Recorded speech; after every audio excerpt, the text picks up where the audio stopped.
আসসালামু আলাইকুম রহমতুল্লাহ। আজকে আমরা অধ্যয়ন করব দাখিল অষ্টম শ্রেণীর আল লুগাতুল আরাবিয়্যাতুল ইত্তিসালিয়ার আদ-দারসুস সানি দ্বিতীয় পাঠে যে হেওয়ারটি রয়েছে লিমাযা দুআফাল মুসলিমুনা, সেই হেওয়ারটি নিয়ে। আদ-দারসু অর্থ পাঠ, আস-সানি অর্থ দ্বিতীয়। আদ-দারসুস সানি একত্রে অর্থ হলো দ্বিতীয় পাঠ। লিমাযা কি কারণে দুআফা দুর্বল হয়েছে, আল মুসলিমুনা মুসলমানগণ। একত্রে অর্থ হলো লিমাযা দুআফাল মুসলিমুনা, মুসলমানগণ কি কারণে দুর্বল হয়েছে। আমাদের এই হেওয়ারটির আলোচ্য বিষয় হলো যে কি কি কারণে মুসলমানগণ দুর্বল হয়েছে সেই বিষয়গুলো নিয়ে। মাসুদ আর সালামের মধ্যে কথোপকথন হবে যে কি কি কারণে মুসলমানগণ দুর্বল হয়েছে সেই কারণগুলো নিয়ে। শুরুতে মাসুদ বলল, আসসালামু আলাইকুম, তোমার উপর শান্তি বর্ষিত হোক। কাইফা আনতা, তুমি কেমন আছো। সালাম বলল, ওয়ালাইকুম আসসালাম ও রহমতুল্লাহ, তোমার উপর আল্লাহ তাআলা রহমত এবং শান্তি বর্ষিত হোক। বিখয়রিন, ভালো, আলহামদুলিল্লাহ, সমস্ত প্রশংসা আল্লাহ তাআলার জন্য। পরবর্তীতে মাসুদ বলল, আরক, আমি তোমাকে দেখতেছি মাহমুমান, চিন্তিত। আমি তোমাকে দেখতেছি, অর্থাৎ মাসুদ বলল আমি দেখতেছি তোমাকে, অর্থাৎ জমির দ্বারা সালামকে বুঝিয়েছে। মাসুদ বলতেছে আরাওকা, আমি তোমাকে দেখতেছি মাহমুমান, চিন্তিত। ফিমা, কোন বিষয়ে, তুফাক্কিরু, তুমি চিন্তা করতেছো, অথবা ফিমা, কি নিয়ে, তুফাক্কিরু, তুমি চিন্তা করতেছো। একত্রে অর্থ হলো আরাওকা মাহমুমান, আমি তোমাকে চিন্তিত দেখতেছি। ফিমা তুফাক্কিরু, তুমি কোন বিষয়ে চিন্তা করছো। পরবর্তীতে সালাম বলল, উফাক্কিরু, আমি চিন্তা করতেছি হালাল মুসলিমিনা, মুসলমানদের অবস্থা নিয়ে, ফি হাযিহিল আইয়াম, এই যুগে। একত্রে অর্থ হলো উফাক্কিরু হালাল মুসলিমিনা ফি হাযিহিল আইয়াম, আমি মুসলমানদের বর্তমান অবস্থা নিয়ে চিন্তা করতেছি। পরবর্তীতে মাসুদ বলল, লাকদ, অবশ্যই, আসাবাহুম দুফুন শাদীদুন, তারা প্রচণ্ড দুর্বল হয়ে গিয়েছে। লাকদ অর্থ অবশ্যই, আসাবাহুম, তারা আক্রান্ত হয়েছে, দুফুন শাদীদুন, প্রচণ্ড দুর্বলতায়।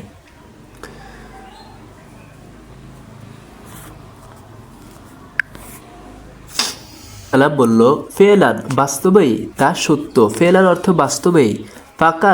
ফাকাদ অবশ্যই, কানু, তারা ছিল, উম্মাতান ওয়াহিদাতান, এমন একটি জাতিতে, এমন একটি উম্মায় তারা ছিল যে তারা একসময় এমন একটি জাতিতে একত্রিত ছিল যা এক অভিন্ন জাতি।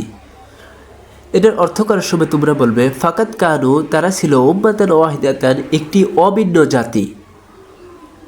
ফা অতঃ তাফাররাকু, তারা বিচ্ছিন্ন হয়ে গেল।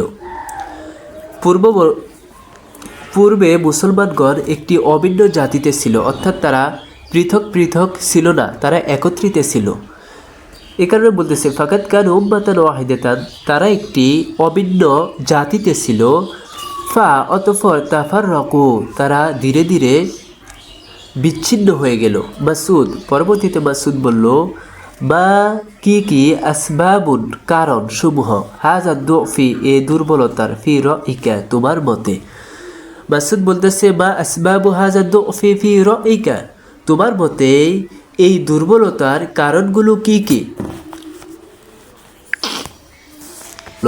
হুনাকা, এখানে, আসবাবুন, কিছু কিছু কারণ রয়েছে, দাখিলিয়াতুন, অভ্যন্তরীণ, ওয়া উখরা, এবং অপর কিছু কারণ রয়েছে, খারিজিয়াতুন, অর্থাৎ বাহিরের। কিছু ভিতরের কারণ রয়েছে এবং কিছু কারণ রয়েছে বাহিরের।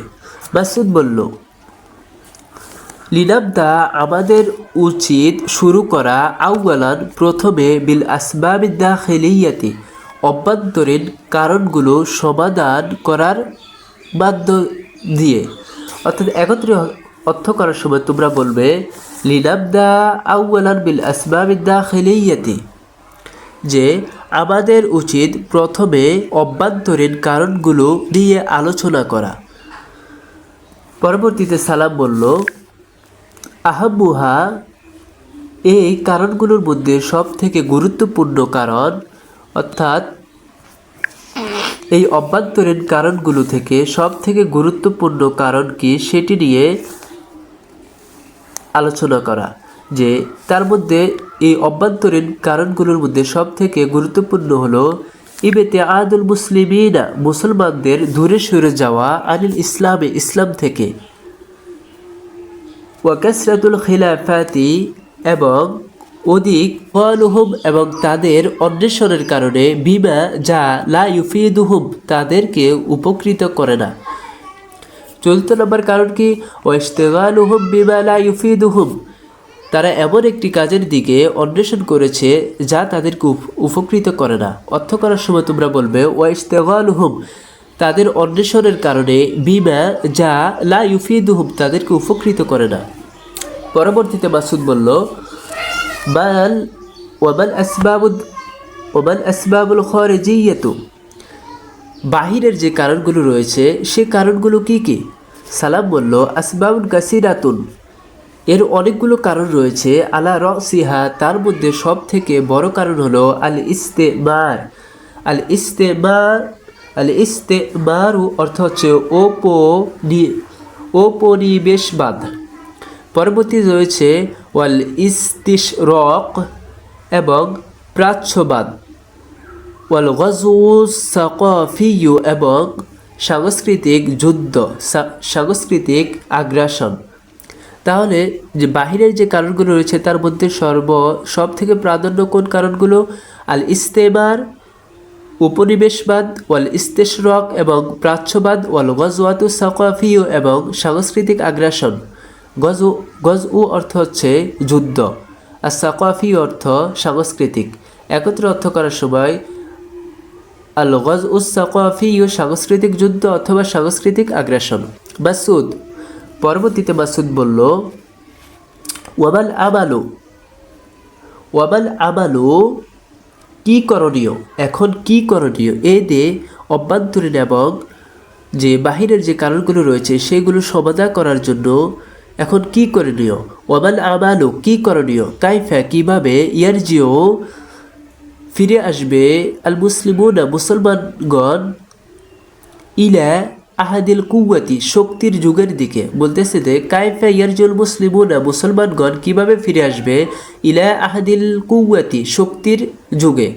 সালাম বলল ইজা, যখন, রজাউ, তারা ফিরে আসবে, ইলা দীনহিম, তাদের দ্বীনের, তাদের ধর্মের দিকে, ওয়া, এবং ইত্তাহাদু, তারা ঐক্যবদ্ধ হবে, ওয়া, এবং ইস্তাআনু, তারা সাহায্য নিবে, বিল উলুমি, তাদের জ্ঞানের দ্বারা, তখন তারা এই শক্তির যুগের দিকে ফিরতে পারবে। বলতেছে দেখি ইজা রজাউ ইলা দীনহিম, যখন তারা তাদের ধর্মের দিকে ফিরবে, ওয়াত্তাহাদু, এবং ঐক্যবদ্ধ হবে, ওয়াস্তাআনু বিল উলুমি, এবং তাদের শিক্ষার দ্বারা সাহায্য নিবে, তখন তারা তাদের শক্তির যুগে ফিরতে পারবে। পরবর্তীতে মাসুদ বলল হাল, কি, হাজা, এটা মুমকিনুন, সম্ভব? বলতেছে যে মুসলমানরা শক্তির যুগে ফিরবে, এটা কি সম্ভব? সালাম বলল নাম, হ্যাঁ, মুমকিনুন, এটা সম্ভব, বিইজনিল্লাহ, আল্লাহর নির্দেশে, আল্লাহর সন্তুষ্টিতে। বলতেছে যে কি, হ্যাঁ, আল্লাহর নির্দেশে এটা সম্ভব। ফাকাদ, অবশ্যই, বাদাআত, শুরু হয়েছে, আলামাতু হাজা, এর আলামত, নিদর্শন শুরু হয়ে গিয়েছে। তোমরা এই হেওয়াটি পড়ার শুরুতে আগে এই যে শব্দার্থগুলো সেগুলো ভালো করে মুখস্থ করে নেবে। হেওয়ার